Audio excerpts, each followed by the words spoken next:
God. Whoa! Holy shit!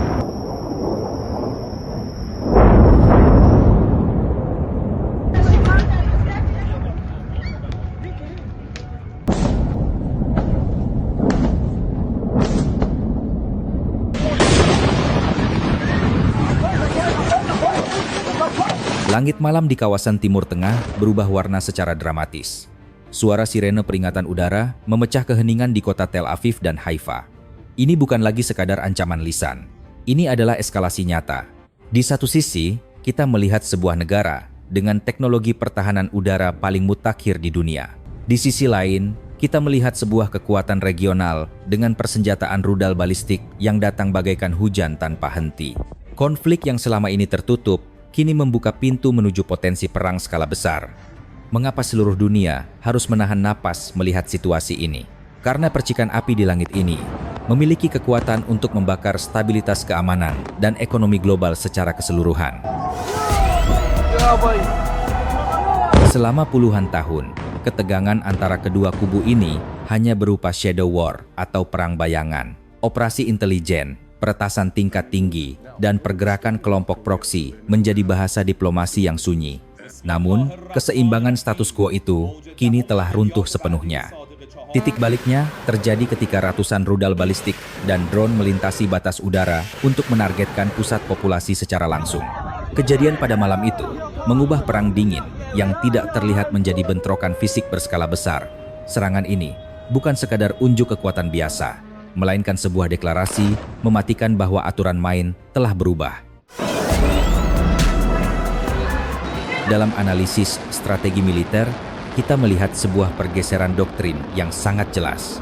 Selama bertahun-tahun, pendekatan yang digunakan adalah kesabaran strategis atau strategic patience. Namun, serangan malam itu menandai transisi penuh menuju konsep penangkalan melalui kekuatan atau deterrence through force. Tujuan utama dari gelombang serangan ini bukanlah kemenangan militer secara instan. Ini adalah sebuah taktik cerdas untuk memberikan efek kejut psikologis dan kerugian ekonomi yang masif. Memaksa sistem peringatan udara aktif di kota-kota besar seperti Tel Aviv dan Haifa berarti melumpuhkan kehidupan normal warga dan roda ekonomi seketika. Mari kita bedah taktik serangannya secara teknis. Peluncuran proyektil secara bertahap dalam jumlah besar ini dikenal dengan istilah serangan saturasi atau saturation attack. Logikanya sederhana namun mematikan. Dengan membanjiri ruang udara menggunakan ratusan drone dan rudal balistik, penyerang memaksa sistem pertahanan udara musuh bekerja melampaui kapasitas maksimal. Kita harus mengakui bahwa Israel memiliki perisai udara yang sangat kompleks dan berlapis. Sistem Iron Dome dirancang khusus untuk roket jarak pendek, sementara David Sling dan Arrow bertugas menghancurkan ancaman jarak menengah dan balistik.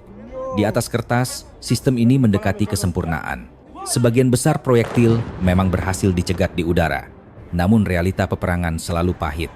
Ketika kuantitas serangan begitu besar, beberapa proyektil pasti akan menembus pertahanan terbaik sekalipun dan jatuh menghantam wilayah target.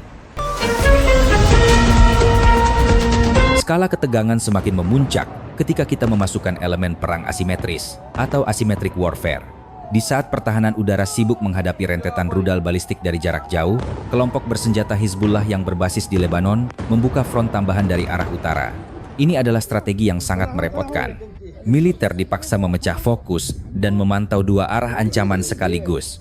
Sejak awal tahun 2026, ratusan proyektil telah diluncurkan secara beruntun. Hubungan aliansi strategis di kawasan Timur Tengah membuat konflik ini tidak pernah berdiri sendiri.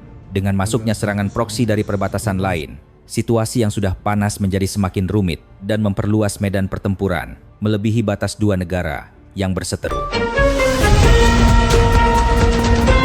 Lalu bagaimana reaksi panggung dunia?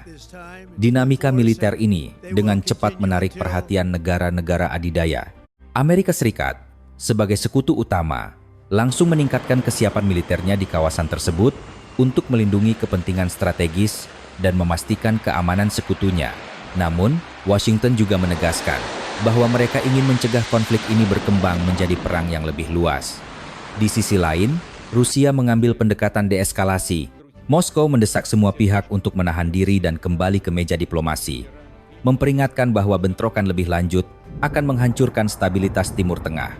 Dunia kini sedang menahan napas, khawatir jika ketegangan ini meledak menjadi perang global yang sebenarnya. Mari kita mundur sejenak dan melihat akar permasalahannya secara objektif. Di satu sisi, Israel merasa eksistensinya terancam oleh program persenjataan dan jaringan sekutu yang dibangun oleh Iran di sekeliling wilayahnya. Bagi mereka, menetralkan ancaman ini adalah masalah pertahanan mutlak. Di sisi lain, Iran melihat kehadiran militer asing dan dominasi kekuatan Barat di kawasan tersebut sebagai ancaman langsung terhadap kedaulatan dan pengaruh regional mereka. Keduanya merasa memiliki alasan keamanan yang sah untuk bertindak. Di tengah benturan kepentingan ini, dunia internasional seringkali kesulitan menemukan titik terang karena situasi sejarahnya yang sangat kompleks. Namun di balik analisis taktik dan manuver geopolitik ini, ada satu realita kelam yang tidak boleh kita lupakan. Mari kita alihkan pandangan dari peta militer dan senjata canggih ke kehidupan nyata. Ketika sirene berbunyi berulang kali, aktivitas kota terhenti, dan warga sipil harus berlari menuju ruang perlindungan atau bunker beton. Di balik setiap proyektil yang dicegat di udara, ada rasa takut yang menghantui keluarga, anak-anak, dan masyarakat yang hanya ingin hidup damai.